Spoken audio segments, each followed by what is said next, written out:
J'avais jamais parlé de ça parce que je suis une Guadeloupéenne et que les Guadeloupéennes, c'est pas des chignards.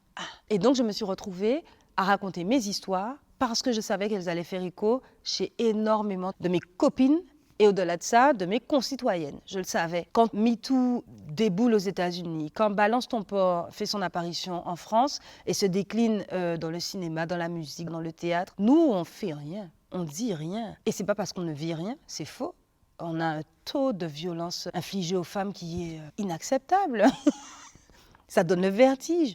Mais on n'en parle pas parce qu'on a cette culture, je pense, de femmes potomitan, de femmes fortes et puissantes et vaillantes et qui supportent tout et qui traversent tout sans se plaindre, sans une larme. Donc ça fait à côté des agresseurs qui se la coulent douce parce que de toute façon, personne ne va rien leur dire. Ils n'auront aucun compte à rendre à aucun moment. Et ça ne peut pas perdurer.